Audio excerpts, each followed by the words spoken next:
अस्सलामुअलैकुम। तो आज का जो हमारा टॉपिक है वो है पीडियाट्रिक हेल्थ नर्सिंग, जिसमें हम पढ़ने जा रहे हैं सेरिब्रल डिस्फंक्शन। सबसे पहले हम शुरू करेंगे मेनिंजाइटिस के बारे में कि व्हाट इज़ मेनिंजाइटिस। मेनिंजाइटिस के बारे में आ रहा है कि मेनिंजाइटिस इज़ अ बैक्टीरियल और viral infection that cause the membrane that surround the brain and the spinal cord to swell. Meningitis वो बीमारी है बच्चों में। सबसे पहले हम समझेंगे कि व्हाट इज़ मेनिंजिस। मेनिंजिस क्या है? मेनिंजिस जो है ये वो कवरिंग होती है जो हमारे ब्रेन से सराउंड होती है एंड जिनके अंदर सेरिब्रोस्पाइनल फ्लूइड होती है, और ये हमारी ब्रेन को जो है वो इंजरी से बचाता है। और इसके अंदर जो है वो कुशिंग होती है। कुशिंग से मुराद ये है कि फ़र्ज़ करें अगर हमारे हेड को कोई इंजरी होती है और अगर वो इंजरी इतनी तेज़ हो कि जिससे हमारे ब्रेन को डैमेज होने के चांसेस होती है, तो ये जो मेनिंजीज है ये हमारी ब्रेन की जो है वो प्रोटेक्शन करती है एंड हमारी ब्रेन को जो है वो इंजरीज वगैरह से बचाती है। Meningitis is an inflammation of the meninges the membrane that cover the brain in spinal cord. अब अगर इस मेनिंजीज के अंदर कोई इन्फ्लामेशन हो जाती है, कोई फ़ौरन ऑर्गेनिज़म आता है जैसे कि बैक्टीरिया, वायरल हो गया, इसके अलावा फंजाई हो गई, अगर ये आती है और ये हमारी जो मेनिंजीस है यानी ब्रेन की जो मेनिंजीस है अगर ये उसको इन्फ्लेम करती है तो इसको फिर हम कहते हैं कि मेनिंजाइटिस। और मेनिंजाइटिस बेसिकली हम कहते हैं कि inflammation of the meninges. Types of meningitis, there are several types of meningitis. Meningitis के जो है वो सेवरल टाइप्स होते हैं जैसे कि बैक्टीरियल मेनिंजाइटिस। अब जो बैक्टीरियल मेनिंजाइटिस है ये मोस्ट सीवियर मेनिंजाइटिस इसको हम कहते हैं।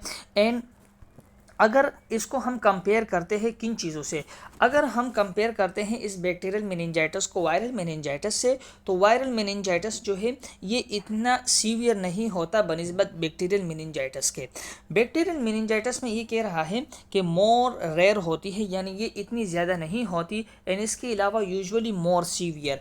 अगर ये हो जाए तो ये बहुत सीवियर होती है, may produce long term complication such as hearing loss, mental retardation and इसके अलावा जो है ये आपको ऑर्गन डैमेज भी करवा सकती है, paralysis and in less than 15% of cases ये आपको जो है वो डेथ भी करवा सकती है।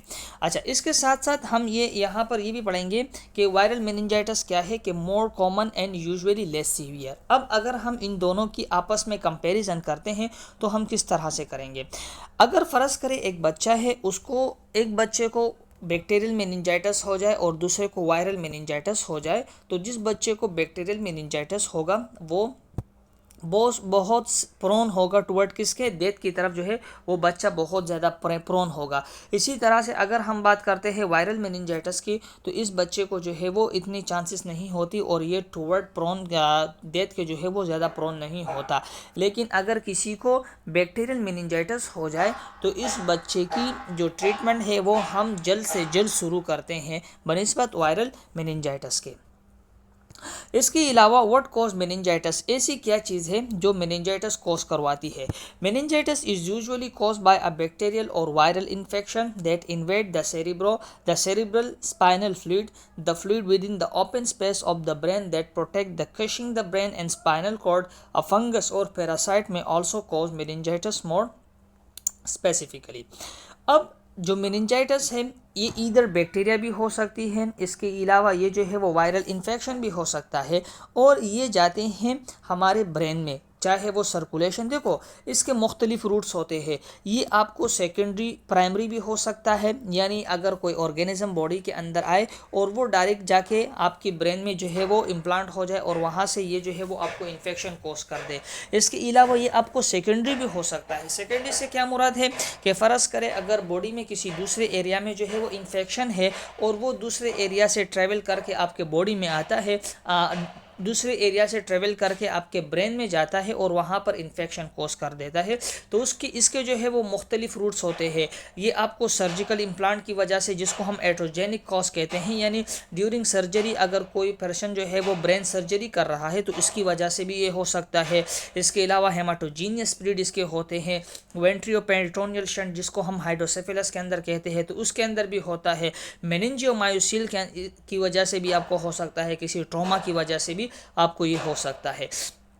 अब अगर हम इसकी बैक्टीरिया की बात करते हैं कि कौन सी ऐसे बैक्टीरिया है जो आपको मेनिंजाइटिस कोस करवा सकती है, जैसे कि ई कोलाई हो गई, Listeria monocytogenes, Streptococcus pneumoniae, Neisseria meningitis हो गया। इसके अलावा अगर हम बात करते हैं Haemophilus influenzae, type B and H influenzae, syphilis, tuberculosis, most commonly viruses that can cause meningitis, जैसे कि पोलियो वायरस हो गया, मम्स जिसको हम paramyxo virus and herpes simplex virus.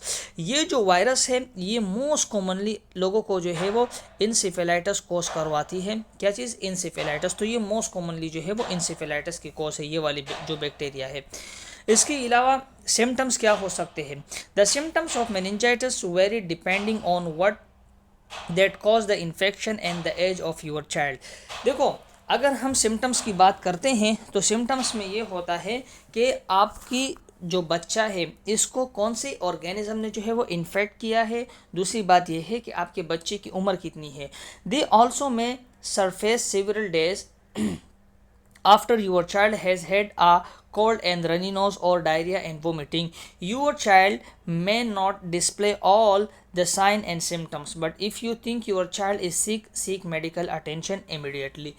देखो, इसमें कह रहा है कि फ़र्ज़ करें आपका जो बच्चा है उसको कोई रनी नोस हो रही है, इसके अलावा इसको डायरिया हो रहा है, वोमिटिंग हो रही है, या इसको जो है वो कोल्ड लग रहा है और इसको जो है वो इस तरह के कोई साइन सिम्टम्स वगैरह नज़र नहीं आ रहे, या अगर आपके बच्चे में कोई ऐसी साइन सिम्टम्स वगैरह नज़र आ जाती है तो आप इसको जो है वो डायरेक्टली मेडिकल अटेंशन जो है वो आपको डायरेक्ट देनी चाहिए। इसके बाद हम बात करते हैं इन्फेंट सिम्टम्स में भी डिफ़िकल्ट टू आइडेंटिफाई। कुछ सिम्टम्स ऐसे होते हैं इन्फेंट के अंदर जो कि बहुत मुश्किल हो जाते हैं इनको जो है वो आइडेंटिफाई करना, जैसे कि इरिटेबिलिटी, फीवर का होना, इसके अलावा जो है वो स्लीप ऑल द टाइम। अब देखो, स्लीप ऑल द टाइम क्यों होगा? क्योंकि इसके अंदर जो है वो बच्चे को फोटोफोबिया होती है और इस फोटोफोबिया की वजह से जो है वो बच्चा ऑल द टाइम सोया रहता है, क्योंकि लाइट से जो है वो इरिटेट हो रहा होता है, तो इसकी वजह से ये ऑल द टाइम जो है वो सो रहा होता है। इसके अलावा पुअर फीडिंग होती है, हाई पिच क्राई होती है, आर्किंग बैक यानी उसकी जो बैक जो है वो हमेशा जो है वो यानी आर्क बना होता है, यानी वो इस तरह की होती है अगर हम इसको कहें। इसके अलावा cries when pick up or being held inconsolable crying. Inconsolable crying किसको कहते हैं? यानी जब आपका बच्चा रोने लग जाए तो वो जो है वो बहुत देर तक जो है वो रोता रहता है और इसके अलावा वो चुप नहीं होता। Bulging fontanelles, noticeable different temperament and इसके अलावा सीजर। सीजर क्यों होंगे? क्योंकि इस जो मेनिंजाइटिस है इससे ब्रेन की जो दूसरी इलेक्ट्रिकल एक्टिविटी है वो भी डिस्टर्ब हो जाती है, जिसकी वजह से जो है वो सीजर्स होना स्टार्ट हो जाती है। अच्छा, in childrens order than 1 year age. आज जो ये पीछे साइन सिम्टम्स हमने पढ़े, ये किसके अंदर हमने पढ़े हैं? इन्फेंट के अंदर हमने ये साइन सिम्टम पढ़े। ये हम जो पढ़ रहे हैं ये 1 साल से जो बच्चा ज़्यादा होता है उसके अंदर हम ये साइन सिम्टम्स पढ़ते हैं, जैसे कि निक एंड बैक के अंदर पेन होना, हेडेक होना, स्लीपनेस, जैसे कि हमने आपको कहा कि फोटोफोबिया की वजह से जो होगा। इसके अलावा कन्फ्यूजन वगैरह हो गई, इरिटेबिलिटी का होना, फीवर हो गया, refusal to eat, decrease level of consciousness, इसके अलावा सीजर, सेंसिटिविटी टू लाइट, वही बात हो गई फोटोफोबिया, एंड इसके अलावा nausea and vomiting and neck stiffness. अगर हम इसमें अपनी तरफ से 2 साइन सिम्टम्स और जोड़े तो इसमें आता है कर्निंग साइन और एक को हम कहते हैं ब्रूडजिंस्की साइन। कर्निंग साइन हो गई और इसके अलावा ब्रूडजिंस्की साइन जो है मोस्ट कॉमनली जो है ये होती है, ये आपको याद रखनी है। अगर आपसे वाइवा में पूछा जाए या एग्ज़ाम में पूछा जाए कि कौन से वो 2 सिम्टम्स होते हैं जो आपको मेनिंजाइटिस वाले बच्चे में जो है वो दिखेंगे, तो वो है कर्निंग साइन। लेकिन मोस्ट कॉमनली ये साइन सिम्टम्स जो है वो आपको दिखते भी नहीं है, तो ये जो है वो डिपेंड करते हैं आपके बच्चे की और जो चाइल्ड है उसकी कंडीशन के ऊपर भी डिपेंड करती है। इसके अलावा how is meningitis diagnose? Meningitis को डायग्नोस किस तरह से करेंगे? Bacterial meningitis can be very serious, so if you see symptoms और think that your child could have meningitis, it is important to see the doctor right away. अगर आपको कोई ऐसे सिम्टम्स, अगर आप मेनिंजाइटिस के कुछ सिम्टम्स से जो है वो अवेयर है, या आपको ऐसे कोई सिम्टम्स अपने बच्चे में जो है वो आपको दिख रही है, तो आपको जो है वो इसको डायरेक्ट मेडिकल अटेंशन देनी चाहिए एंड किसी अच्छे डॉक्टर से आपको जो है वो इसकी चेकअप करनी चाहिए। If meningitis is suspected, the doctor will order test probably include a lumbar puncture, जिसको हम मोस्ट कॉमनली जो मेनिंजाइटिस में जो टेस्ट किया जाता है वो है लंबर पंक्चर के ज़रिए, to collect a sample of spinal fluid. This test will show any sign of inflammation and whether the infection is due to a virus और बैक्टीरियल। तो यही जो है वो टेस्ट है जिससे जो है वो डॉक्टर ये मालूम करता है कि आया ये जो इन्फेक्शन है जो ब्रेन के अंदर है मेनिंजाइटिस, ये वायरल है या बैक्टीरियल है। इसके बाद मेनिंजाइटिस को हम ट्रीट किस तरह से करेंगे। Most cases of viral meningitis in with in 7 to 10 days। ये क्या कह रहा है, वायरल मेनिंजाइटिस की बात कर रहे हैं जो कि 7 से लेकर 10 दिनों में ठीक हो जाता है। Some peoples might need to be treated in the hospital. कुछ बच्चे ऐसे होते हैं जिनको हॉस्पिटल में जो है वो ट्रीट करना बहुत ज़रूरी होता है। Although kid usually can recover at home if they are not too ill. अगर फ़र्ज़ करें एक बच्चे को जो है वो वायरल मेनिंजाइटिस है और वो इतना सीवियर बीमार नहीं है, तो आप जो है वो उसको घर में ही ट्रीटमेंट देके जो है वो सेहतियाब हो सकता है। Treatment to ease symptoms include rest fluid and over the counter medicine. अब हमने यही कहा ना कि अगर आपका बच्चा जो है वो ज़्यादा बीमार नहीं है तो आप उसको जो है वो ओवर द काउंटर ड्रग्स लेके आप उसकी घर में ही ट्रीटमेंट कर सकते हैं। If bacterial meningitis is diagnose, अगर बैक्टीरियल मेनिंजाइटिस जो है वो डायग्नोस हो गया और इवन सस्पेक्टेड, और अगर आपको आपके डॉक्टर को ऐसा लग रहा है कि इसको बैक्टीरियल मेनिंजाइटिस है, तो आपका डॉक्टर क्या करेगा कि डायरेक्टली उसको जो है वो इंट्रावेनियस फ्लूइड एंटीबायोटिक्स जितना जल्दी हो सके वो उसको जो है वो अटैच करेगा। फ्लूइड में be given to replace those lost to fever sweating vomiting and poor appetite. अब आपने देखा होगा कि जब फीवर बैक्टीरियल मेनिंजाइटिस है तो लाजमी बात है कि इसमें फ़ीवर तो होगा। जब इस बच्चे को फ़ीवर होगा तो इस बच्चे की फ्लूइड वगैरह भी लॉस होगी। तो फ्लूइड हम इसलिए अटैच करेंगे ताकि ये बच्चा जो है वो डिहाइड्रेट ना रहे। और आपने जब फ्लूइड अटैच कर दिया तो आपने फिर ये भी देखना है कि ये जो है वो ओवर हाइड्रेट ना हो जाए, क्योंकि सेरिब्रल एडिमा के भी जो है वो चांसेस होते हैं। कैन मेनिंजाइटिस भी प्रिवेंटेड वैक्सीनेशन, क्या मेनिंजाइटिस को हम वैक्सीन के ज़रिए प्रिवेंट कर सकते हैं? बिल्कुल प्रिवेंट कर सकते हैं। Routine immunization can go a long way toward preventing meningitis. यानी अगर आप अपने बच्चे को रूटीनली इम्यूनाइज करवाएंगे, यानी आप अपने बच्चे को जो है वो टाइमली जो है वो वैक्सीन लगाएंगे, उसको जो है वो इम्यूनाइज करवाएंगे, तो वो क्या होगा कि मेनिंजाइटिस से जो है वो प्रिवेंट होगा। The HIV, measles, mumps, polio and pneumococcal vaccine can protect against meningitis cause by those germs. अब ऐसे वैक्सीन आती है जिसको हम कहते हैं कि measles, mumps and polio pneumococcal vaccine ऐसे आते हैं जब आप वो अपने बच्चे को टाइमली लगाते हैं तो आपका बच्चा जो है वो इस तरह के ऑर्गेनिज्म से जो है वो महफूज रहता है और उसको जो है वो किसी मेनिंजाइटिस के जो है वो चांसेस नहीं होते। Kid also should get the meningococcal conjugate vaccine when they are 11 और 12 ईयर ओल्ड। इसके अलावा आपके बच्चे जो है वो अगर वो 11 से लेकर 12 साल तक है तो वो भी जो है ये वैक्सीन ले सकते हैं।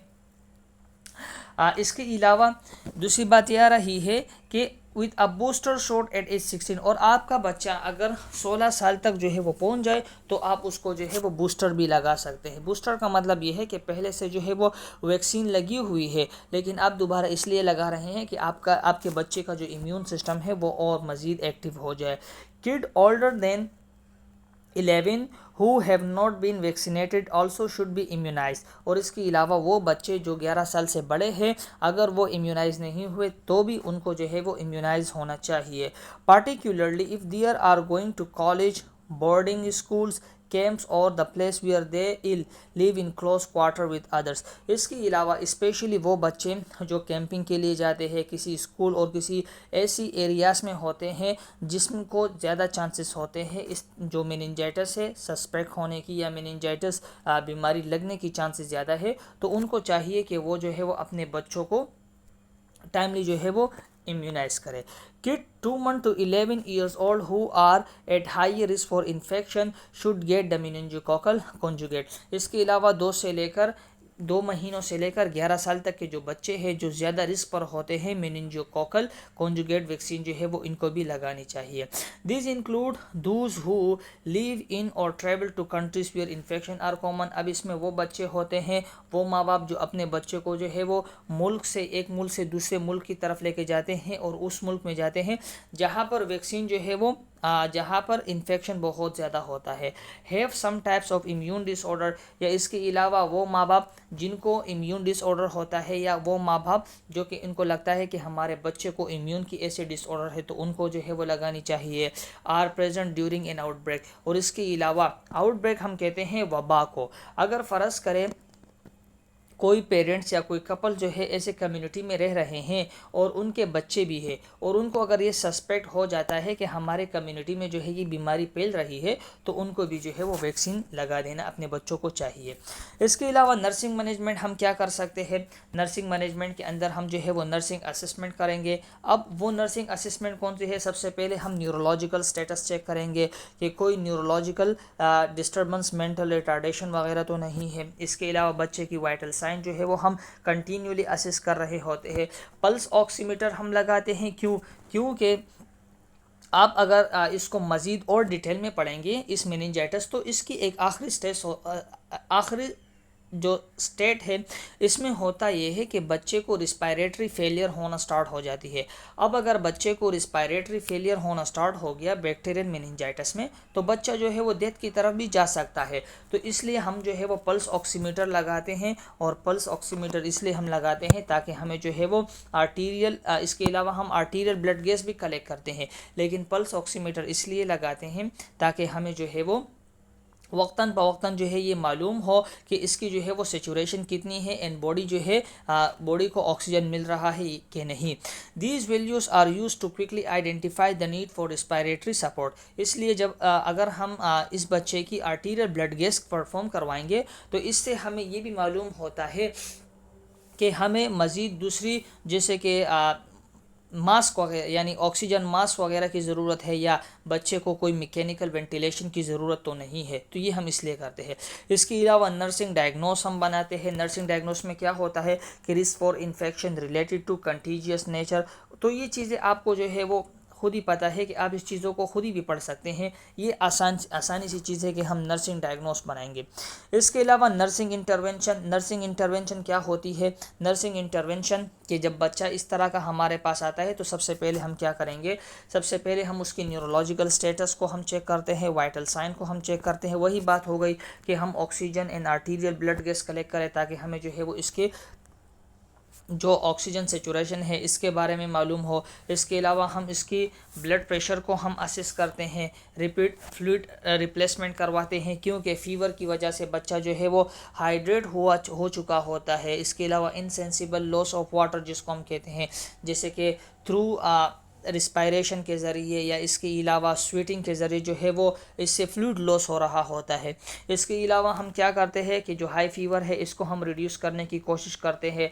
पेशेंट को किसी दूसरे जो इंजरीज वगैरह है उससे हम क्या करते हैं? प्रिवेंट करते हैं।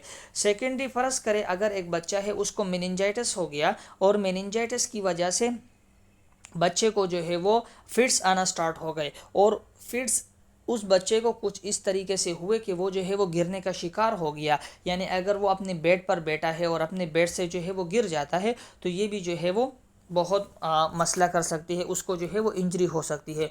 इसके अलावा इंस्टीट्यूट इन्फेक्शन कंट्रोल प्रिकॉशन, यानी हमने क्या करना है कि until 24 hours after initiation of antibiotic therapy oral and nasal discharge in considered infectious. देखो इसका क्या मतलब हो गया? इससे मतलब ये है कि फ़र्ज़ करें अगर ऐसा बंदा हमारे पास यानी कोई बच्चा मेनिंजाइटिस के साथ आता है तो नर्सिंग केयर में हमारी ये ज़रूरी है कि हम उसको दूसरी तरह की जो बीमारियां वगैरह है, चाहे वो ओरल से लग रही हो, चाहे वो किसी नेज़ल डिस्चार्ज वगैरह से लग रहा हो, तो इस बच्चे की जो ओरल एंड नेज़ल डिस्चार्ज वगैरह है उसको हम क्या करते हैं कि दूसरे बच्चों को हम बचाते हैं, क्योंकि उसमें जो है वो जरासीम वगैरह मौजूद होती है, तो उसको हम दूसरे बच्चों को इस बच्चे से हम बचाते हैं।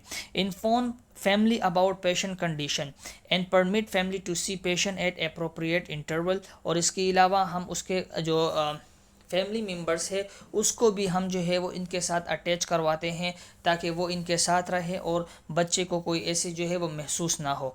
इवाल्वेशन हम करते हैं कि expected patient outcome include avoid, जिसमें हम बच्चे को जो है वो कोई इंजरी नहीं होने देते, इसके अलावा इन्फेक्शन से बचाते हैं, restoration of normal cognitive function and prevention of complication. तो इन तमाम चीज़ों से हम बच्चों को बचाते हैं। अब हम बात करने वाले हैं हाइड्रोसिफिलस के बारे में। हाइड्रोसिफिलस क्या है?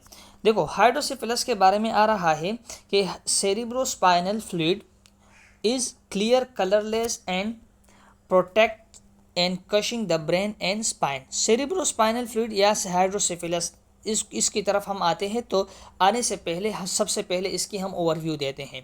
देखो, सेरिब्रोस्पाइनल फ्लूइड होता क्या है? सेरिब्रोस्पाइनल फ्लूइड जो है ये हमारे जो ब्रेन की वेंट्रिकल्स है इसमें सिक्रीट होती है और इसको सिक्रीट करने वाला जो है उसको हम कहते हैं कोरॉइड प्लेक्सस। ये कोरॉइड प्लेक्सस से जो है वो सिक्रीट होती है। फिर सबसे पहले जो है ये लेटरल वेंट्रिकल से जो है ये थर्ड वेंट्रिकल और इसके बाद जो है ये फोर्थ वेंट्रिकल की तरफ चलती है।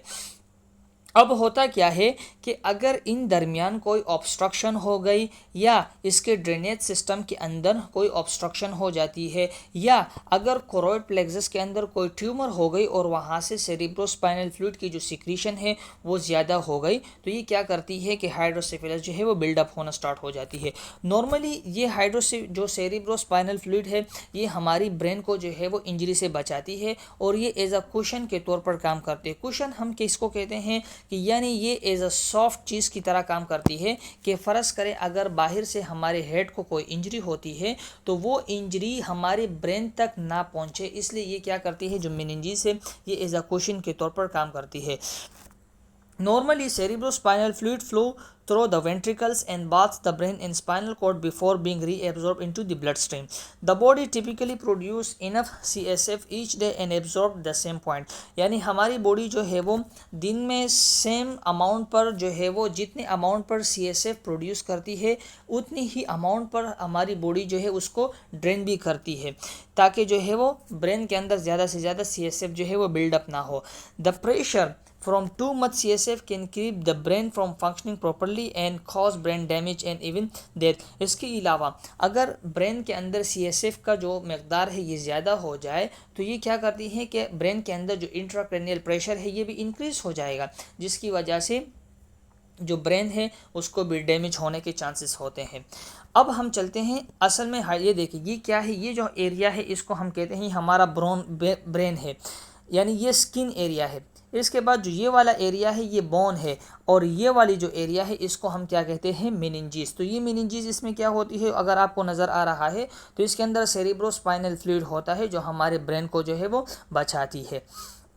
और ये यहाँ पर जो है वो मेनली ये तो जो है वो लेटरल व्यू दिखाई है, इस एरिया में जो है वो वेंट्रिकल्स मौजूद होते हैं। अच्छा, हाइड्रोसिफिलस क्या है? The term hydrocephalus is drive from Greek word.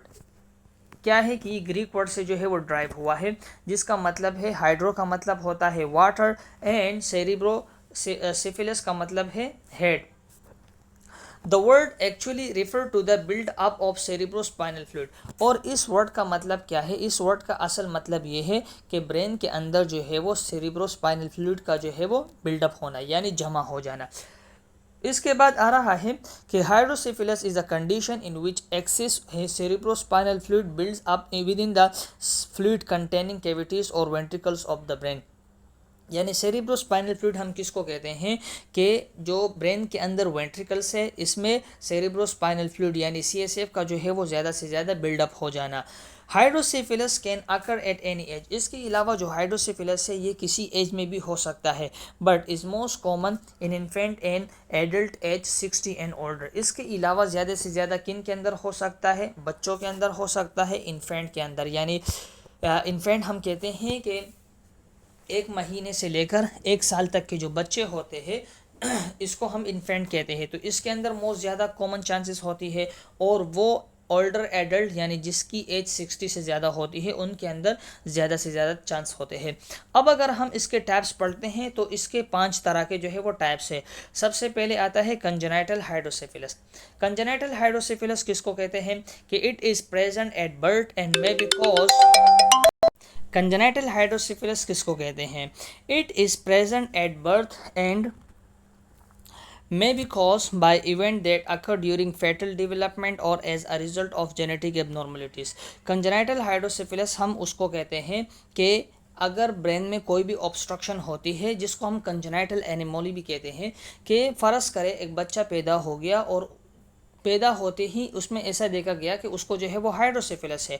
तो ये हाइड्रोसेफेलस इसको किस वजह से हुआ है कि ये जो है वो हाइड्रोसेफेलस इसको बचपन में यानी पैदाइशी तौर पर ही हुआ है। इसको हम क्या कहते हैं? कंजेनाइटल हाइड्रोसेफेलस, यानी पैदाइशी तौर पर जो है ये बच्चा ऐसा है। और इसमें असल मसला कहाँ होता है कि जो ब्रेन है, अच्छा इसमें मैं आपको जो है वो एक तस्वीर में आपको दिखाऊंगा इसमें कि जो कंजेनाइटल हाइड्रोसेफेलस है, एक्वायर्ड हाइड्रोसेफेलस, ये तमाम किस तरह से होते हैं। तो मैं आपको जो है वो एक तस्वीर भी इसकी जो है वो मैं आपसे शेयर करूंगा।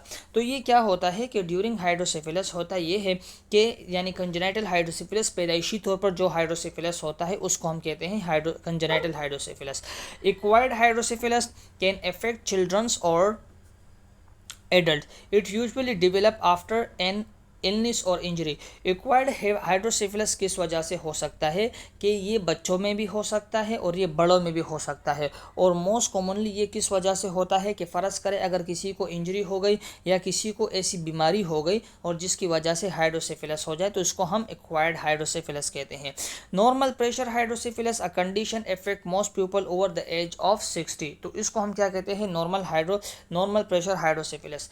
Communicating hydrocephalus impaired absorptions of CSF within the subarachnoid space ventricles। देखो, communicating and non communicating hydrocephalus में क्या फ़र्क है? कम्युनिकेटिंग और नॉन कम्युनिकेटिंग हाइड्रोसेफेलस में फ़र्क ये है कि कम्युनिकेटिंग हाइड्रोसेफेलस वो होता है कि नॉर्मल वेंट्रिकल्स एक दूसरे के साथ कम्युनिकेट कर रहे होते हैं, लेकिन असल मसला जो है वो एरेक्नॉइड स्पेस में आता है। एरिक्नोइड स्पेस कौन सा होता है? एरिक्नोइड स्पेस, सब एरिक्नोइड स्पेस वो होता है कि जिसमें आपका सेरेब्रोस्पाइनल फ्लूइड प्लस आपकी जो हेड का वेनियस ड्रेनेज है, जहाँ पर ड्रेन होता है, उसको हम सब एरिक्नोइड स्पेस कहते हैं। अगर वहाँ पर कोई ऑब्स्ट्रक्शन क्रिएट हो जाए तो जिसकी वजह से आपको हाइड्रोसेफेलस होता है।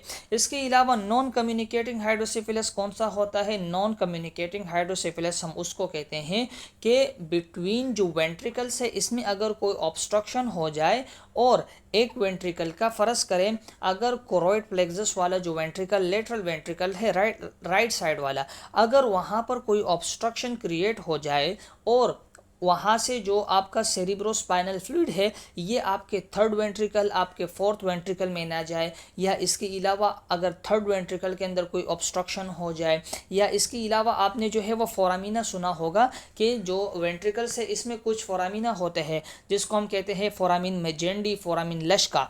तो अगर इनके अंदर कोई ऑब्स्ट्रक्शन क्रिएट हो जाती है तो ये भी इसकी जो है एक बड़ी कॉज है। तो ये जो है इसकी टाइप्स है। इसके बाद हम पढ़ेंगे कि फ्लो ऑफ सेरिब्रोस्पाइनल फ्लूइड। तो ये आप पढ़ लीजिएगा कि किस तरह से सेरिब्रोस्पाइनल फ्लूइड जो है वो फ्लो करती है। इसके अलावा स्टैटिस्टिक एंड इंसिडेंट्स कि किस तरह कितने लोग जो है वो इसमें इन्वॉल्व होते हैं कि पर बच्चों में कितने बच्चे जो है वो इन्वॉल्व होते हैं। तो ये एक इंसिडेंट्स के बारे में बता रहे हैं। The incidence of congenital hydrocephalus is 3/1000 live birth, यानी हर 1000 में से 3 बच्चे ऐसे होते हैं जिनको हाइड्रोसेफेलस होता है।